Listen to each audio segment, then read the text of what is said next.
YouTube? It's your boy Rizil here, back on the channel with another one, and today we are going to be watching a video from Vice TV again. I think I did a reaction from Vice TV previously, and today we're going to be paying attention to how social media mythologizes gang lifestyle. Yeah, how social media mythologizes gang lifestyle, the business of crime. So we're going to check that out and see what social media does to contribute to this topic. Shootings in just 4. Sorry. Did a dangerous gang strike again? It is a Dominican gang the NYPD has been watching and fighting for years. In the heat wave of June 2018, teenage machete gangs ran riot on the streets of New York City. After 8 stabbings and 2 shootings in just 14 days in the Bronx, some in broad daylight, the summer of violence reached its crescendo with the brutal murder of 15-year-old Lisandro Guzman Feliz. It took at least 10 seconds to pull Junior away from the back counter, the panicked teen knocking over a potato chip stand as he struggled to stay inside. CCTV and smartphone footage of the attack quickly went viral. New York was rattled. Gang violence had always been present, but rarely so pervasive. Social media meant the murder rang through the digital street as well as the real one. This idea of a digital street is essentially a traditional street life transformed into the new neighborhood, the new community in which people are also living as well, which is social media. The perpetrators of this attack, a youth set of the Trinitarios, New York's brutal Dominican street gang that happened to be at war with each other. This is a group that has a propensity to use weapons and to be very violent. To them, that's their feather in their cap. That's sort of their trademark. They not only killed this kid, but they brutally killed him. We are alarmed by the use of social media to really over-proliferate this violence in our communities. This is the business of crime. And in this episode, we're exploring how social media has completely transformed the way gangs operate and turned a new generation of teenage Trinitarios against each other. Lisandro Guzman Feliz, or Junior as he was known, was no gang member. He dreamed of becoming an NYPD detective since the age of 5 and was even enrolled in a trainee police program. Now his face stares down from murals painted on walls across his old neighborhood in the Bronx. So how did he end up dead? Junior's 15 accused killers introduced to the public, captured on surveillance, bolting into the bodega, demanding the release of the terrified Junior from behind the store counter. Junior was just categorized as being somebody who has been seen in these communities, hanging out with some of these kids that are involved in this lifestyle. Unfortunately, mistaken identity ended a promising life. The CCTV and smartphone video footage is hard to watch. Junior tries to hide behind the counter of a local bodega, but the owner doesn't realize what's going on till it's too late. The gang drag Junior from the store and repeatedly stab him on the pavement. The gang has come a long way from where they started. After being established by 2 Dominican prisoners in the early 90s, the Trinitarios quickly forged a rep for street-level brutality.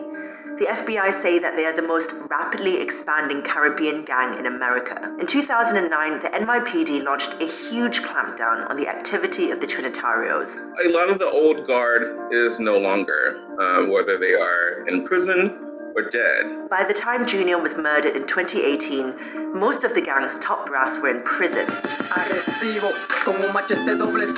A leadership vacuum emerged as a result, and rival sets within the gang had begun warring amongst themselves. Those found guilty of murdering Junior came from one of the many subsets that were attempting to gain control, Los Shures. Gangs like to ring bells, as we say. Gangs like to let people know that they are a violent group that is not afraid to use weapons, not afraid to use machetes, not afraid to take it to the extreme to make their point and to have other people respect them and know that they're around. This surveillance video shows those innocent people running for cover. They are caught in the middle of a gang war. Many of the defendants regularly posted social media photographs. This is the same gang responsible for the 2018 killing of Lisandro Jr. Guzman Feliz. Many believe this rampant infighting was inflamed by social media. The way in which we understand gangs today is no longer. These large hierarchical structures have been disrupted. And so what we see today are younger individuals that are really embedded in crews and cliques that are very much neighborhood and block based.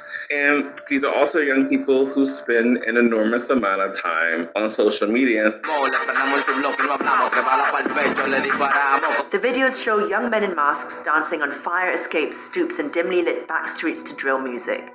Flanked by friends in gang colors, they show off cash and mime shooting guns down the lens of a smartphone. We're seeing people who are looking for connection. We're seeing people that are looking for community. Couple that with this idea that you can find community, you can feel like a human being, because if you can engage and have lots of followers and can promote music and promote your art, that can make you feel better. You can have a better experience. These posts mythologize the gang lifestyle as one that can bring status, wealth, girls, and excitement. The comments overflow with lime green gun and heart emojis, which match the colors the Trinitarios have worn for decades. The internet has meant the whole landscape has changed. It's astronomical. I mean, just the recruitment, just the flamboyancy of these groups, the way they make it look sexy to younger individuals. So it's being used in recruitment. It's being used in intimidation. The game is viral. The game is to a point where you can be in one state disrespecting another group in another state. You could be in one country disrespecting a group in another country.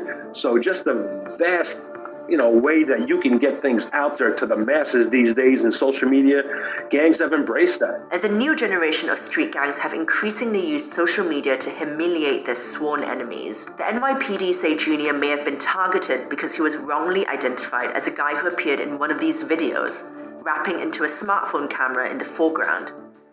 Using social media as a weapon isn't unique to New York. Organized crime elsewhere uses similar tactics to recruit, target, and punish. The Italian Camorra, one of the deadliest organizations in the world, uses the internet to recruit and use children as part of new gangs that have changed the face of their criminal operation. Diciamo dimostrare la propria fortezza, perché quando uno ci vede per strada ci devono temere. I social media possono essere molto importanti per la crescita del ragazzo.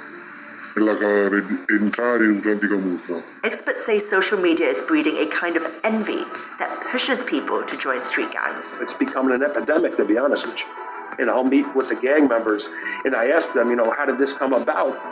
9 out of 10 times they say it was a social media platform that was used to disrespect us, or we disrespected them, and it all happened with the use of these phones. In the end, though, it's a double-edged sword. The very tool that these gangs are using is allowing police to track their movements. More and more turf wars, infighting, and factional disputes starting online and bleeding onto the streets are allowing cops to put more gang members in jail. If you YouTube some of their videos, you can see that they call people out directly. There's a saying, the streets will never forget. But if that's true, the internet has an even longer memory, because things you post have a habit of sticking around. Fleeting moments of bravado may lead to spending far longer behind bars. What can I say about this? What we've just seen. You see, one of the things that's going through my head is not just my experiences, living from like being poor to middle class, and the highest I've ever been is upper middle class in my lifetime so far, and that is for a short while. The problem within those spaces that I'm thinking about is the influence that your friends have on you, because they'll see something on TV or whatever, or in the neighborhood, they'll admire it, they'll come to school, and then they will sort of like, if two people are sort of thinking the same way, they'll form into a mob mentality, and then influence the kids of either a weaker mind, or kids who lack the strength to fight the ideas of numbers, the ideas of the number of people around them, and they'll bring them into the fold of this way of thinking that is unhealthy and could lead to your eventual demise. That is the problem that a lot of kids face growing up in terms of these things. It's kids raising kids. basically. Because if you go into like the household and whatever, man, the lights, man. If you go into the household, the parents are sort of out of depth with what's happening at this in this day and age, at this day and time. They don't know what's happening around the world really. They've sort of grown up with like a sort of like formula on how to grow up and how to succeed in life, and this is what you gotta do 1, 2, 3 in order to succeed in life. And a lot of parents do not know that times change, right? This is the root. This is one of the roots of the problem. A lot of parents do not want to know or acknowledge that times change, and in doing that, they sort of butt heads with their kids who are living in a society that's the opposite of what their parents have raised them for. Your parents raise you saying society is gonna go 1, 2, 3, and 4, and then when you step out into the world and they leave you in school and you're surrounded by these kids, it's totally different. Even by the time you get into high school, even in terms of like things like relationships, interactions, fighting, whatever it is, it's totally different than to what your parents told you it was either going to be, or what your parents raised you in, how your parents raised you to deal with these type of issues and these various problems. And if your parents can't see that and aren't equipped enough to see and to sort of like adapt to that time and be the ones who are responsible for leading these kids into victories over these battles, then the kids are not going to pay attention to the parents. The kids are going to have an attitude with the parents. They're not going to want to listen. And then they're going to get into shit like this where it's kids leading kids. Because however out of depth parents are in this situation, kids are fucking idiots. I will personally, I've said this on like a story post or whatever. You know, stories, they disappear, so you won't find it. But I've said this before where I was like, if I ever have kids or whatever, the first thing I'm going to tell them on their first day of school is, don't listen to your friends. They're a bunch of fucking idiots. My friends were a bunch of fucking idiots. Not all of them are idiots now. It's not like I have the same number of friends that I used to have, or I still interact with the same people. But the ones that are still around and still remain, now, like maybe only like 30% of them are grown up, and they've grown out of their idiocy. We've all grown out of our idiocy somewhat, and now we know the world a little bit better.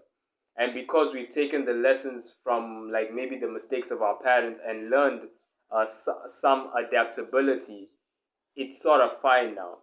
But for the most part, growing up, even before all of this, everyone is a fucking idiot. It's idiots leading idiots.